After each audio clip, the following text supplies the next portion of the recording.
Bonjour à toi cher spectateur, alors que la suite sort en salle, intéressons-nous à Divergente, le premier de la série réalisé par Neil Burger et adapté donc de la série de romans de Veronica Roth. Divergente, ça raconte l'histoire de Béatrice, une jeune fille qui vit dans un monde où il y a 5 factions, c'est-à-dire des maisons en gros dans lesquelles les gens sont casés, disons en fonction de leur qualité ou de leurs défauts. Et c'est à leurs 18 ans, en fait, quand ils deviennent majeurs, qu'ils choisissent en fait s'ils vont rester dans la même maison ou s'ils vont devoir choisir une autre maison qui, on va dire, leur est destinée selon des prédictions faites par un test. Suite à cela, Béatrice va se rendre compte qu'elle est divergente, c'est-à-dire qu'elle est vouée à aller dans plusieurs factions et que techniquement, elle est supposée être mise de côté, voire limite éliminée. Et elle va tout faire pour essayer d'éviter cela en rejoignant les audacieux, on va dire les plus guerriers de tous. Elle va se faire former, etc. Enfin voilà, ça c'est la base.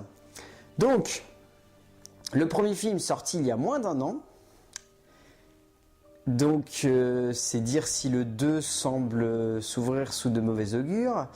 Et donc, réalisé par Neil Burger. Neil Burger, auteur de Limitless notamment. Donc voilà, un auteur de qualité quand même derrière, et donc adapté d'une série de romans, encore une fois, pour adolescents, encore une fois, avec un personnage féminin, encore une fois, qui est dans un monde où elle devrait supposer se ranger dans les gonds, mais elle va préférer la marginalité, encore une fois. Donc niveau originalité, on pêche, mais alors totalement dans ce film. C'est difficile de faire plus cliché, on va dire, dans l'ère d'aujourd'hui, puisqu'on est typiquement dans le film à la Hunger Games, à la Twilight, où un personnage va être mis face à sa marginalité, où elle va devoir l'assumer pleinement pour s'assumer en tant que personne. Enfin voilà, on est vraiment typiquement dedans, et il est clair que quand on voit ce film, on ne peut pas s'empêcher de voir Hunger Games qui rencontre Harry Potter, tellement les maisons font largement penser aux maisons d'Harry Potter. Au niveau du scénario, il est signé par Evan Doherty et Vanessa Taylor, deux scénaristes plutôt bien, surtout calés en film d'action, et donc le scénario, c'est l'énorme problème du film, c'est-à-dire qu'il n'y a pas une once d'originalité dans ce scénario, et même pire que cela, et c'est là le gros problème, il n'y a pas la moindre singularité dans la manière dont le scénario est créé. Pour un film qui est supposé épouser entre guillemets le point de vue de son personnage, donc une certaine forme de marginalité, le pas avoir de marginalité ou de singularité dans son écriture, c'est clairement un défaut. Et là, on est en plein dedans. C'est aberrant de voir des scénarios encore comme ça qui n'arrivent pas du tout à créer la moindre possibilité d'ouverture ou de nouveauté dans sa structure dramatique. On a beau voir des points positifs ou des enjeux, on va dire, audacieux pour ce scénario, ils sont tout le temps freinés par un besoin de revenir dans les gonds, de revenir dans la facilité, de revenir dans des choses qu'on connaît déjà. Il faut reconnaître que le concept de base est plutôt intéressant et a tendance à avoir une réflexion sur l'utopie et sur la manière d'amener cette utopie dans un monde où elle n'est pas supposée prendre place, qui est assez ingénieux. Mais on ne s'est jamais creusé réellement en profondeur et c'est ça qui est vraiment, on va dire, pauvre.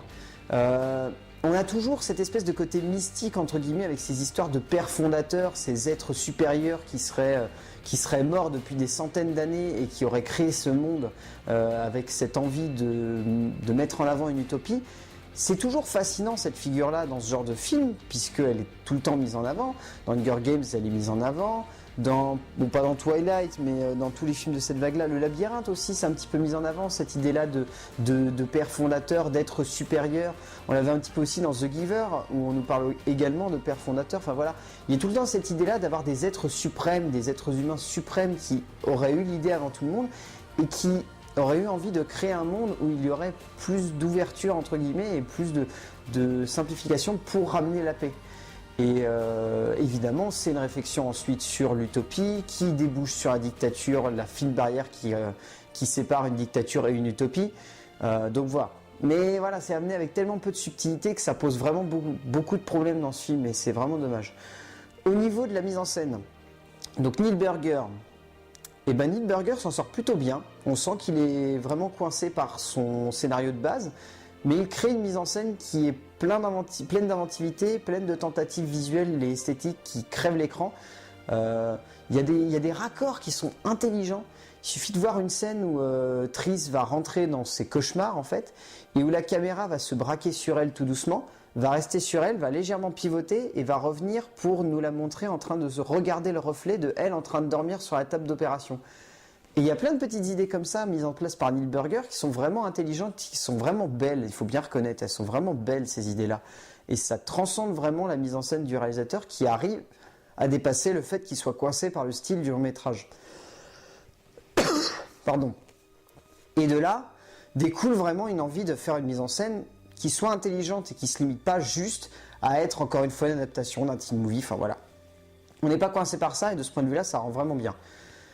Ensuite, on est au niveau du casting, donc à l'époque, si on nous remet dans l'époque.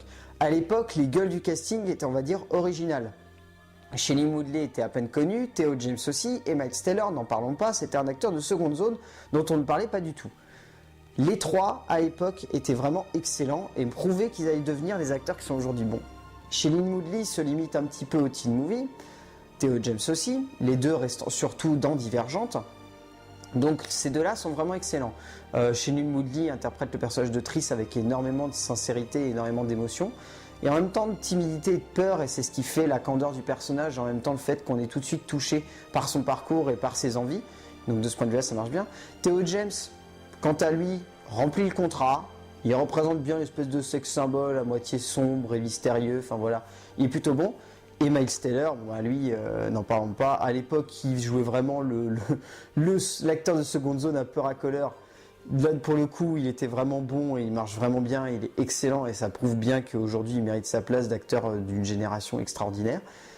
Kate Winslet dans les rôles secondaires, vraiment excellent, excellente en méchant. Un petit peu caricatural par moment, mais bon, elle passe bien. Rapidement, Tony Goldwyn et Ashley Judd, qui jouent les parents de Triss, sont plutôt bons aussi. Et Ansel Elgort dans le rôle du frère de Triss, Caleb, est bon aussi. Enfin voilà, le casting c'est vraiment le gros point fort de ce premier long métrage qui vraiment arrive à transcender tous les défauts du scénario. Donc oui, Divergent, le premier du nom, et ben c'est pas du tout un excellent film, c'est un film qui est très moyen, qui a un scénario qui est vraiment plombé par énormément de facilité alors qu'il y avait un très très bon matériau de base. Et donc résultat on se retrouve avec un film qui patauge littéralement dans la mélasse tout du long et qui est rattrapé surtout par sa mise en scène et par donc ses acteurs. Donc oui, Divergente de Neil Burger, vous pouvez le revoir avant de revoir le 2, mais donc le gros du gros c'est le 2 et on s'y attaque tout de suite dans une autre vidéo. A plus.